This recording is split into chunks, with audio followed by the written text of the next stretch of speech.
आप सभी का स्वागत है आपके अपने एजुकेशन कैप्सूल चैनल पे। और जैसा कि आपने थंबनेल देख लिया होगा, आज हम बात करेंगे बिहार ग्राम कचहरी न्याय मित्र के बारे में। जैसा कि आप बहुत लोगों का क्वेश्चन था कि मैं बिहार ग्राम कचहरी न्याय मित्र पे एक वीडियो लेके आऊं। तो देखिए, एक्चुअल में अभी जो 2 अप्रैल को इसका जो है आपका आपत्ति पोर्टल जो है वो मतलब 2 अप्रैल को बंद हुआ है। ठीक है, अब इसके बाद से वो सारे जो भी डॉक्यूमेंट्स होंगे उनको वो लाइन अप करेंगे, जो भी छांटेंगे। ठीक है ना।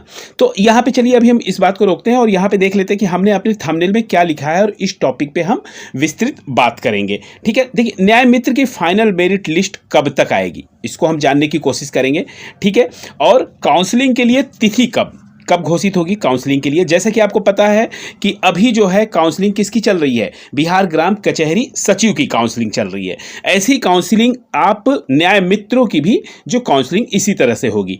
ठीक है, मेरिट कैसे बनेगी इसके बारे में भी हम बात करेंगे। जैसा पेचीदा मेरिट बिहार ग्राम कचहरी सचिव के लिए था, वैसी मेरिट जो है न्याय मित्र में देखने को नहीं मिलेगी, उससे काफी सरल होगी। इस पे भी हम बात करेंगे।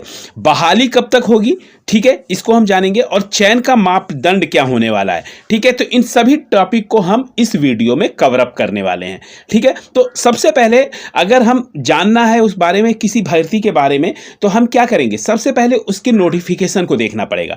उसके नोटिफिकेशन में ही हमें सारी बातें इंक्लूड मिलती हैं। ठीक है, तो चलते हैं हम सबसे पहले इनका जो नोटिफिकेशन जारी हुआ था उसको देखते हैं। ठीक है, चलिए। आप हमें टेलीग्राम पे भी फॉलो कर सकते हैं नई अपडेट्स पाने के लिए, जहां पे हम बिहार गवर्नमेंट जॉब से संबंधित नई अपडेट्स के लिए आप हमें जरूर फॉलो करें। और नीचे आपको डिस्क्रिप्शन बॉक्स में लिंक मिल जाएगा, वहां से जाकर आप हमें सब्सक्राइब कर सकते हैं टेलीग्राम चैनल। तो यहाँ पे जैसा कि आप देख पा रहे हैं, बिहार सरकार पंचायती राज विभाग नोटिस संख्या जो दी हुई है यह दिया हुआ है 1420, और ये आपकी वेबसाइट है जहाँ पर ये समय समय पर इससे संबंधित जो भी सूचनाएं होती हैं वो निकालते हैं।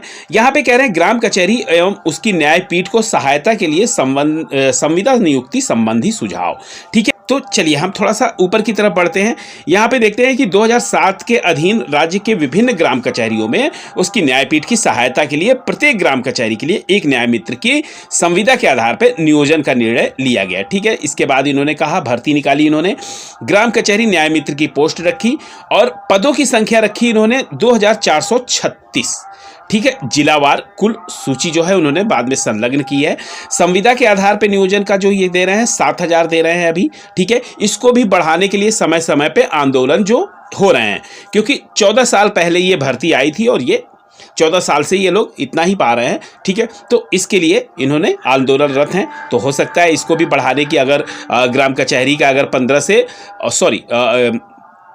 ग्राम कचहरी सचिव का अगर 12 से 15 होगा तो इनका भी बढ़ेगा। ठीक है, यहाँ पे थोड़ा सा जो आपका सचिव के लिए जो था, कचहरी सचिव के लिए जो पात्रता थी, यहाँ पे इनकी पात्रता थोड़ी सी बदली हुई है।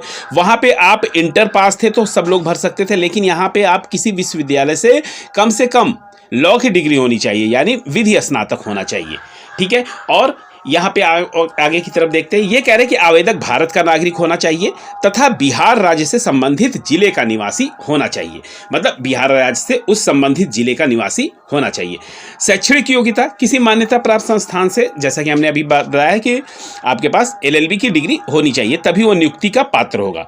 आयु सीमा में देखिए, जहाँ पे वहाँ पे आयु सीमा में उन्होंने 21 से लेकर 37 साल रखी थी, लेकिन यहाँ पर ये 25 वर्ष से लेकर 65 वर्ष तक की आयु सीमा रखी है। आप लोगों ने जब फॉर्म भरा होगा तो वहां पे आपने चेक कर लिया होगा कि 1 जनवरी 2025 से आपकी उम्र 25 साल होनी चाहिए और 65 के बीच में होनी चाहिए।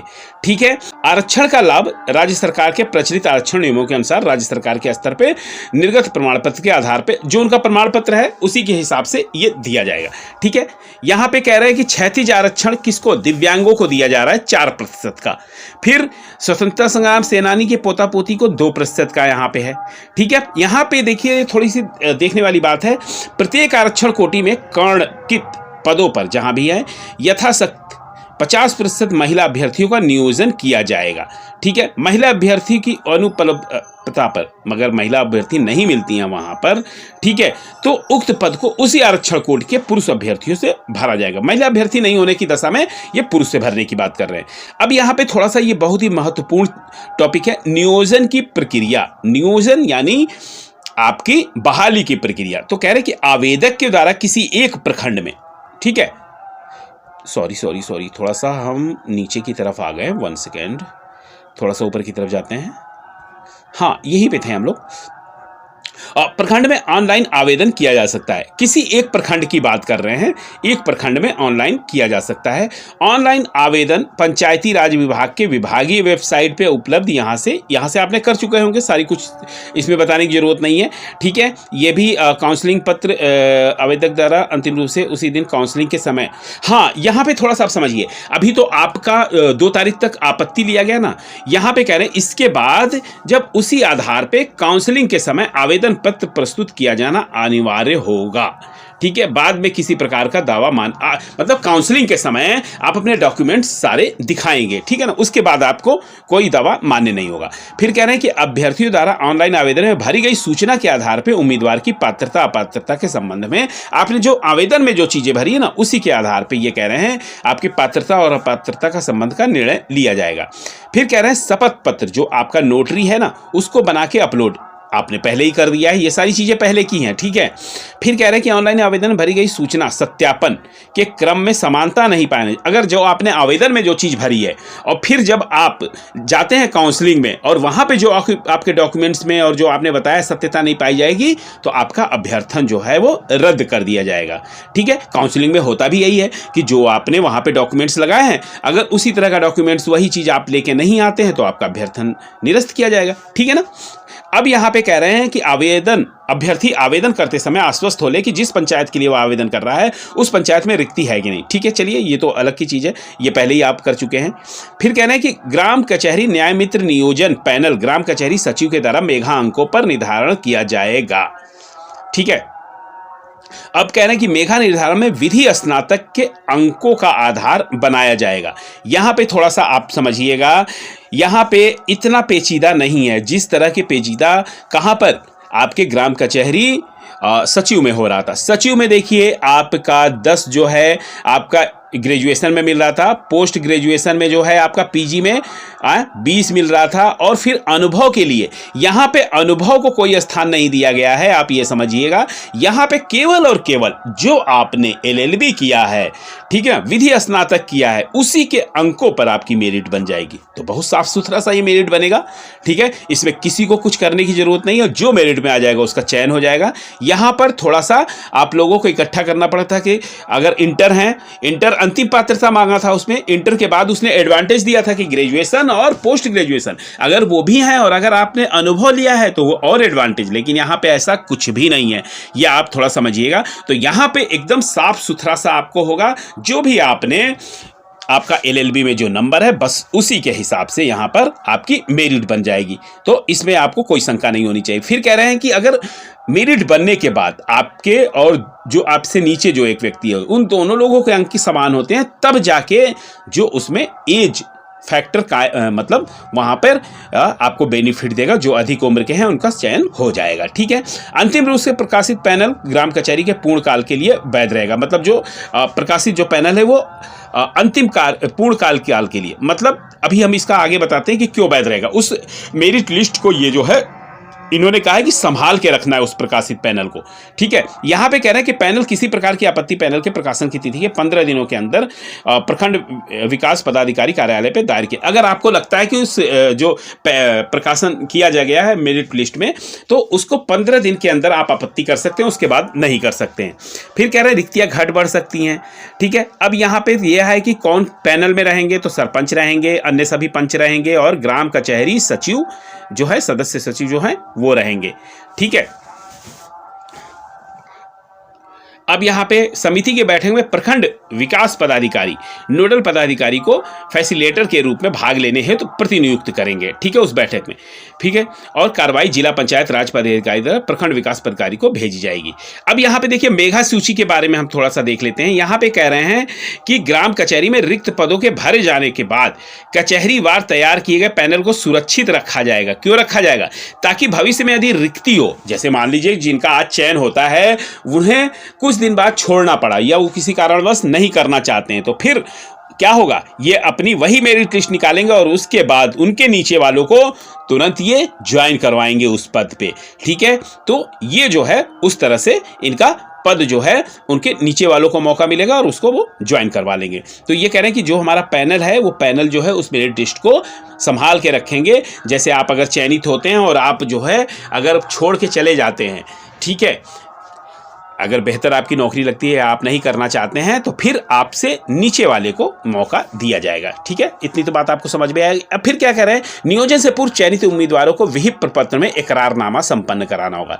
एक ये शपथ पत्र करेंगे कि आप जो है चयन हो रहे हैं, लेकिन आप इतने दिनों तक हमें छोड़ के नहीं जा सकते, इतने दिन काम करेंगे तभी जाएंगे। कुछ मतलब वहां पे लिखा होगा जरूर, इकरारनामे इसी को कहते हैं, इकरार करना। ठीक है ना, मतलब आप सहमति बताना कि हाँ मैं इस पोस्ट के लिए काम करूंगा। फिर कह रहे हैं संविदा के आधार पर नियोजित व्यक्ति न तो सरकारी सेवक माने जाएंगे। चलिए, ये तो उसमें भी कहा था इन्होंने, क्योंकि संविदा की नौकरी है तो भाई सीधी सी बात है, ये नियमावली 2007 के अधीन होगा, ये कह रहे हैं। ठीक है, फिर कह रहे हैं कि जब आपका चयन हो जाए, अभी आपका 2 तारीख तक आपत्ति ली गई, इसके बाद से आपकी मेरिट लिस्ट निकलेगी। मेरिट लिस्ट निकलेगी तो इसके बाद से आपसे मतलब मेरिट लिस्ट निकलने के बाद आपको कहा जाएगा कि आपकी काउंसलिंग डेट अनाउंस की जाएगी। जब काउंसलिंग में आप जाने के लिए जब आपका होगा, तब कह रहे हैं कि चयनित अभ्यर्थियों को पूर्व एक मतलब स्वास्थ्य प्रमाण पत्र आपको बनाना होगा। ठीक है, इसको लेके जाएंगे स्वास्थ्य प्रमाण पत्र। अभी तो यहाँ पे इन्होंने कोई चरित्र का नहीं जिक्र किया है, जैसा उसमें भी नहीं किया था। ठीक है, ग्राम कचहरी सचिव में हो सकता है बाद में इनका कुछ नोटिफिकेशन आए और ये चरित्र की भी मांग कर सकते हैं। ठीक है, लेकिन स्वास्थ्य प्रमाण पत्र का उसमें भी उन्होंने बताया था और यहाँ भी वो बता रहे हैं कि स्वास्थ्य प्रमाण पत्र आपको जब काउंसलिंग के लिए आप जाएंगे तो आपको ये बनवाना पड़ेगा। ठीक है, अब चलिए हम इसके थोड़े से प्रमुख बिंदुओं पर बात कर लेते हैं जो हमने यहाँ पर अपने टॉपिक्स में कही है। ठीक है, चलिए, तो यहाँ पे हमने कहा है कि न्याय मित्र की फाइनल मेरिट लिस्ट कब तक आएगी। ठीक है, देखिए अभी हमने आपको बताया कि 2 अप्रैल को आपत्ति का दर्ज हुआ है। ठीक है, और जैसा कि आपको पता है कि बिहार ग्राम कचहरी न्याय मित्र जो है ये कहाँ से निकली है वैकेंसी, ये भी आपकी निकली है आपका पंचायती राज विभाग के द्वारा नियुक्ति निकली है और पंचायती राज विभाग के द्वारा ही आपका बिहार ग्राम कचहरी सचिव की। और जैसा कि आपको पता है कि अभी पटना में काउंसलिंग हो चुकी है, फिर अब अन्य जिलों में होगी। तो जैसा कि अभी सभी लोग व्यस्त हैं इस काउंसलिंग में, तो अभी जो है आपकी मेरिट लिस्ट जो है थोड़ा सा विलंब से आएगी। ठीक है ना, अभी तो आपत्ति पड़ी है, वो क्या कहते हैं, आपत्ति पोर्टल ओपन हुआ था, वो सारा मिलान होगा, तो अभी थोड़ा सा समय लग सकता है। काउंसलिंग के लिए तिथि इसी के बाद घोषित की जाएगी। जैसे इन लोगों की नियुक्ति हो जाती है उसके बाद से आप लोगों के मतलब उस पर कार्य चालू हो जाएगा। मेरिट कैसे बनेगी, मेरिट हमने आपको बता दिया कि एलएलबी की जो डिग्री है, आपकी विधि स्नातक की जो डिग्री है, उसमें आपने जो मार्क पाए हैं, जिसके बेहतर मार्क होंगे, जो टॉप पे होगा उसका सिलेक्शन होगा, जो उससे नीचे होगा उसको बाद में मौका मिलेगा। ठीक है, तो यहाँ पे मेरिट में यहाँ पे कोई अनुभव का और भी कोई मतलब अनुभव की नहीं जरूरत है इसमें, और ना ही आपको ग्रेजुएशन, तो आप हैं ही एलएलबी से, तो इसलिए और कुछ नहीं चाहिए इसमें। बहाली देखिए आपकी काउंसलिंग जब होगी ना, उसी समय उसी के बाद ही बहाली होगी, तो थोड़ा सा काउंसलिंग डेट का इंतजार करना पड़ेगा हमें। ठीक है, चयन का मापदंड हमने बता दिया है कि चयन का मापदंड वही रहेगा कि आपकी उम्र जो है 25 से लेकर 65 साल होनी चाहिए, आपके पास एलएलबी की डिग्री होनी चाहिए। ठीक है, ये आपके चयन का मापदंड रहेगा। ठीक है, और इसके लिए पर्टिकुलर हम एक वीडियो लेके आएंगे कि इनके कार्य क्या हैं, फिर इनको जो है दायित्व क्या दिए गए हैं। ठीक है, फिर इनको क्या मतलब दिक्कतें होती हैं। ठीक है, एक हम जैसा हमने बिहार ग्राम कचहरी के लिए बनाया है, ऐसे ही हम आपके लिए पर्टिकुलर एक वीडियो बना के लाएंगे। जैसे इसका मेरिट लिस्ट आएगी और उसके बाद से आपकी काउंसलिंग स्टार्ट हो जाएगी, बहुत ही स्मूथली होगी। ठीक है, तो ये थी हमारी तरफ से एक बड़ी ही अहम जानकारी। मिलते हैं फिर ऐसे ही वैल्यूबल वीडियो के साथ, तब तक के लिए आपका धन्यवाद।